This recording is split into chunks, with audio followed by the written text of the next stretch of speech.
Good evening. Welcome to South Asia Newsline. I'm Yeshi Chanzom. Here are the top stories we are tracking for you on Thursday, the 15th of October.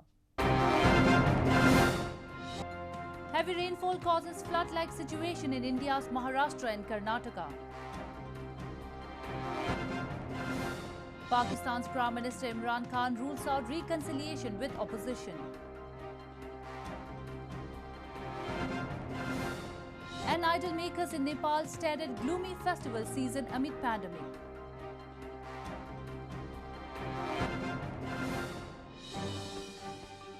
And now for all the details.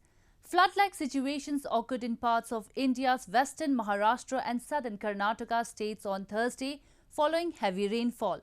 The National Disaster Response Force initiated various rescue operations in the affected areas of the two states.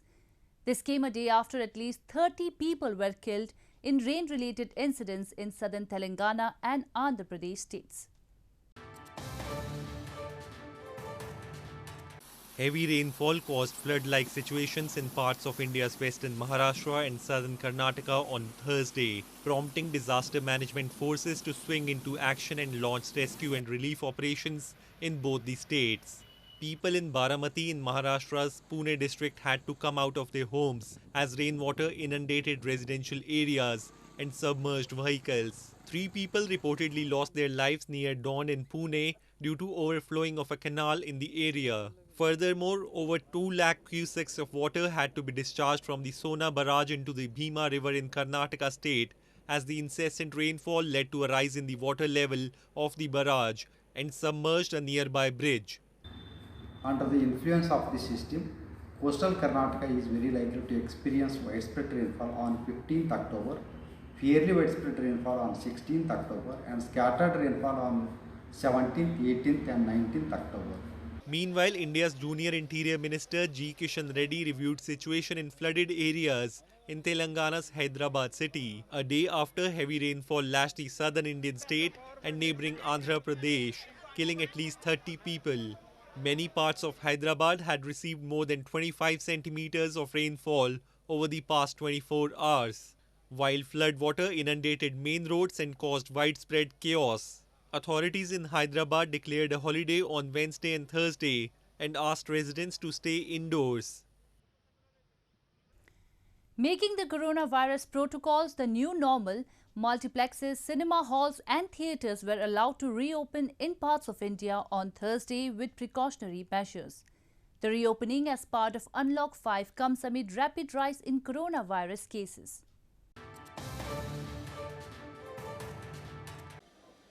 Government of India allowed multiplexes, cinema halls and theatres to reopen across the country after around 7 months of coronavirus closure from Thursday within the framework of a set of standard operating procedures or SOPs. However, the Interior Ministry left it to states to take the final call on the reopening. While theatres and multiplexes will remain closed in worst affected states due to the virus like Maharashtra, Tamil Nadu, Kerala and Chhattisgarh, they opened in northern Uttar Pradesh and is expected to open in several other places this week, including Indian capital New Delhi. देखिए, जैसा कि सामान्य दर्शकों के लिए सामान्य protocol जो आया हुआ है, जिसमें सोशल डिस्टेंसिंग की 6 फीट का पालन करना है, उसके अलावा सिनेमा में एंट्री के लिए मास्क निहायती आवश्यक है, बगैर मास्क के एंट्री सिनेमा में नहीं मिलेगी और सार्वजनिक स्थल पे थूकने पे प्रतिबंध रहेगा। और कोरोना के बाद ये टाइम बड़ा ही अच्छा लग रहा है कि हम फिर से एक नई शुरुआत कर पा रहे हैं एक नए नॉर्मल के साथ। Many cinema halls across India were closed even before the Indian Prime Minister Narendra Modi announced the nationwide lockdown to curb the coronavirus spread in March. India is in its Unlock 5.0 after the lockdown, but has so far recorded 812,390 confirmed cases of COVID-19, including 111,266 deaths. Yet the country's recovery rate continues to rise and now stands at 87.4%. In news from Pakistan, as opposition parties under the banner of their newly formed alliance Pakistan Democratic Movement will be holding its first power show against the government on Friday. Pakistan's Prime Minister Imran Khan has ruled out reconciliation with them.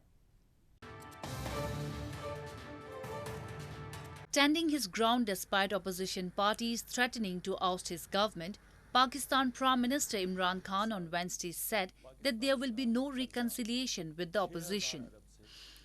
Addressing a meeting of government spokesperson where he criticized opposition parties, Imran said the only reason opposition parties were being allowed to hold rallies was so they cannot later use the political revenge card against the government. Opposition parties under the banner of their newly formed alliance PDM, Pakistan Democratic Movement, aim to oust Prime Minister Imran Khan's government. PDM is scheduled to hold its first public rally in Gujranwala on October 16, followed by several cities including Karachi, Peshawar, Multan and Lahore. Meanwhile, ahead of the first rally in Pakistan, the leader of Jamiat Ulema Islam Fazl and Pakistan Democratic Movement Maulana Fazl-ur Rahman has warned the Imran Khan-led incumbent government that it won't see December.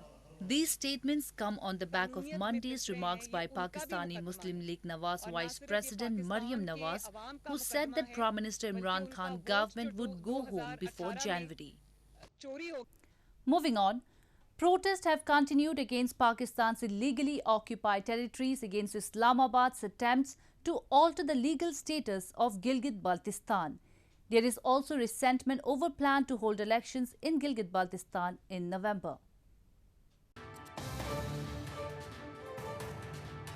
Political activists in Pakistan-administered Kashmir have opposed Pakistan's plan to alter the status of Gilgit-Baltistan and turn the illegally occupied region into its fifth province.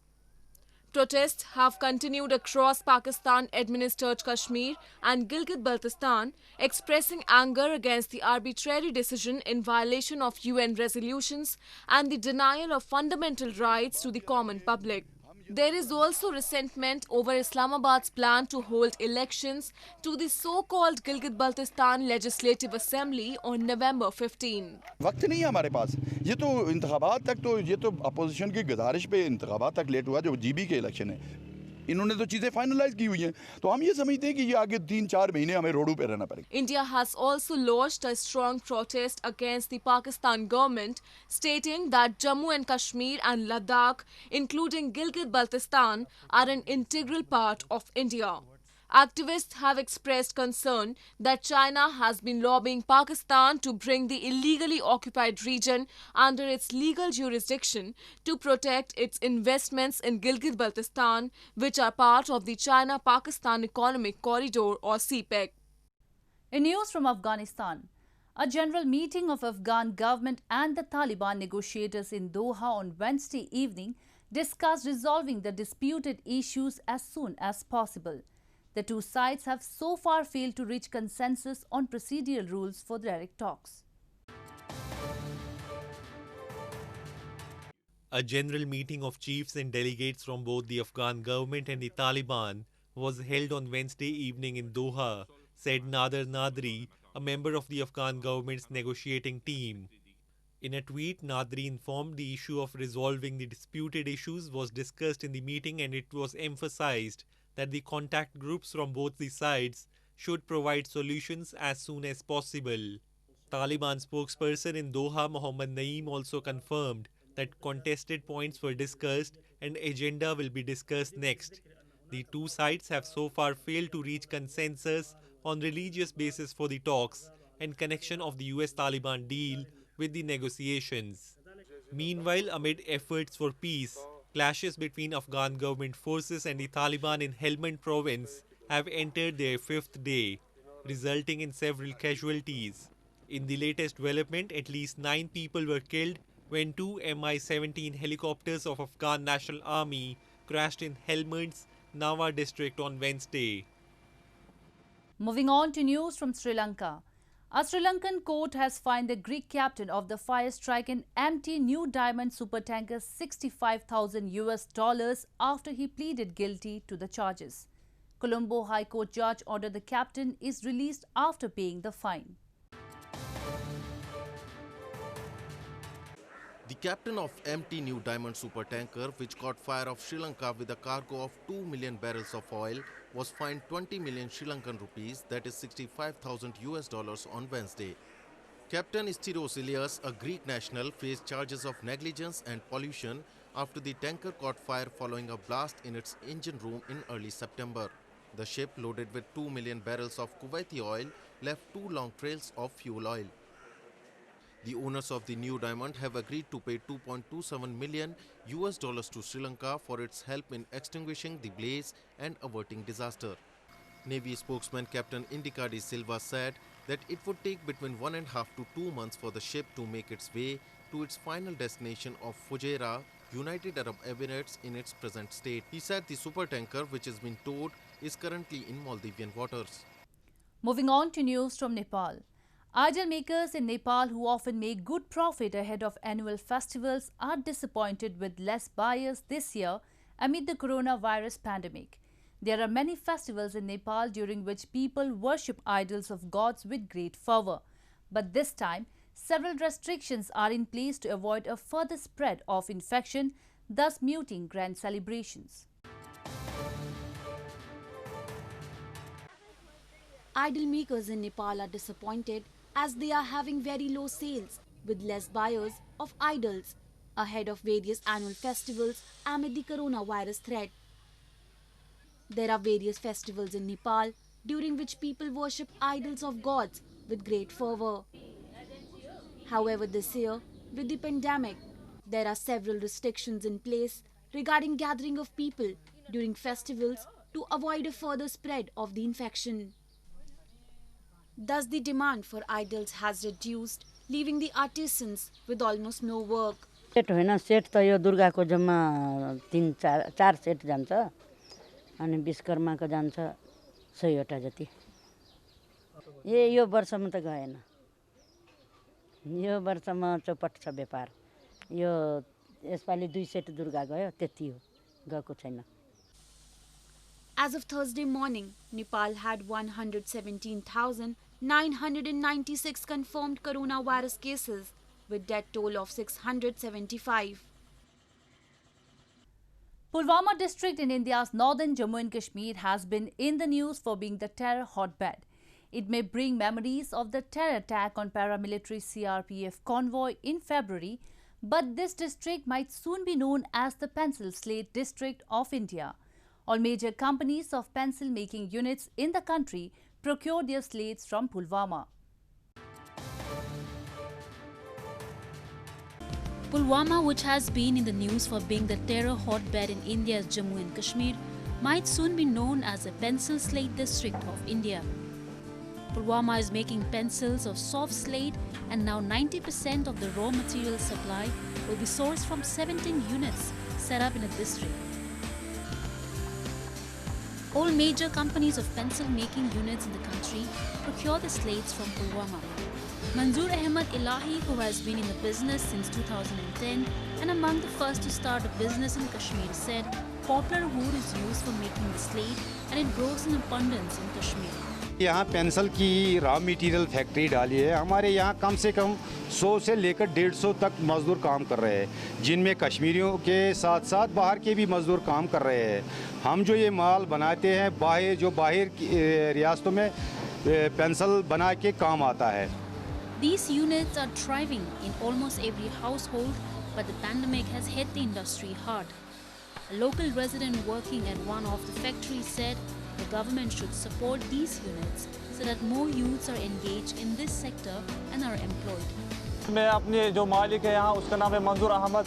उन्होंने यहाँ factory खोली है, इसकी वजह से मुझे भी एक रोज़गार मिल गया. मैं भी फार्म के पीछे नहीं पड़ गया. मैंने भी अपने रोज़गार का इंतज़ाम यहाँ ही किया है. मगर मैं अब ये चाहता हूँ जो हमारे स्लेट यहाँ से बनता है, इसकी मेरा मतलब है कि इसकी डेवलपमेंट होनी चाहिए. Slate manufacturing industry is providing jobs to youth and quietly contributing to the region's economy in a small way. Well, that's all we have for you from South Asia this evening. Now our viewers can watch the show on SouthAsiaNewsline.com. You can also visit us on Facebook.com/AsAsiaNewsline and follow us on Twitter @AsAsiaNewsline. That's all in tonight's edition. We'll see you same time tomorrow. Good night.